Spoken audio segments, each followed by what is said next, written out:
started my career in IT industry as a quality analyst, as a QA. So first, we'll see today's agenda.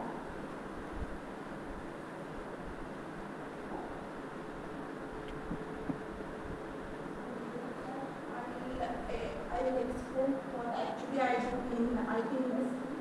Then we'll see the industry in the IT. Then we'll actually see today's topic, that is industry.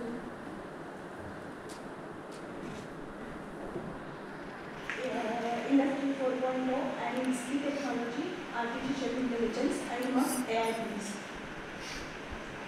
So,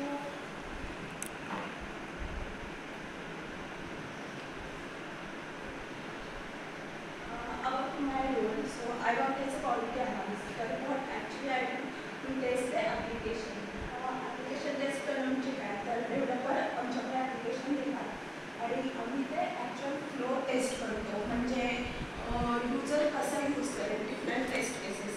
आता मी सध्या काम करते ते insurance domain आहे, insurance डोमेनचं application आहे. तर त्याच्यामध्ये काय होतं तर इन्शुरन्स जनरली तुम्हाला माहिती असेल की व्हेकल इन्शुरन्स असतात, मेडिकल इन्शुरन्स असतात. तर ह्याच्यात काय होतं आपण एखादा प्लॅन परचेस करतो, त्याच्यानंतर जर काही ॲक्सिडेंट झाला असेल किंवा काही मेडिकल इमर्जन्सी असेल तर मग आपण क्लेम केस करतो जो प्लॅन घेतला आहे त्याच्या अंडर आणि मग ते सेटलमेंट होतं आणि आपल्याला अमाऊंट पुन्हा मिळते त्याची म्हणजे सेटल होतं आणि पुढची प्रोसेस होते. तर हे जनरल इन्शुरन्सचा फ्लो असतो. तर आता आमचा रोल कुठे येतो ह्याच्यामध्ये फर्स्ट असतं की ॲप्लिकेशन रेडी करून देतात. ॲप्लिकेशन रेडी झाल्यावर ॲपचा एंड युजर तो कसा यूज करेल ते आम्ही टेस्ट करतो. म्हणजे आता एक्झाम्पल द्यायचं झालं तर तुम्ही जीमेल, फेसबुक हे तुम्ही लोक पण यूज करत असतात.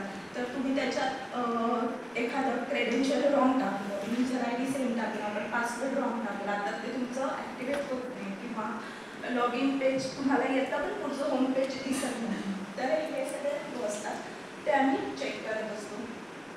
तर आता फर्स्ट काय होतं आमच्याकडे ॲप्लिकेशन आलं की आम्ही असे फ्लो नॉर्मल इंग्लिश लँग्वेजमध्ये ॲड करत असतो. जशी रिक्वायरमेंट असेल, स्कोप असेल ॲप्लिकेशनचा त्याप्रमाणे आम्ही यूज केसेस लिहित जातो की सपोज पहिल्यांदा युजरला आता काय करायचं आहे तर एखादी रिक्वेस्ट रेज करायची त्याच्या क्लेमच्या अगेन्स्ट. तर मग त्याच्यासाठी एक फ्लो लिहिला जातो की त्याने सपोज फुल इन्शुरन्स काढला आहे आणखीन पण त्याने पैसे फुल पेमेंट केलं नाही तरी पण तो एखादा क्लेम रेज करतो तर he should not be allowed to do that कारण मग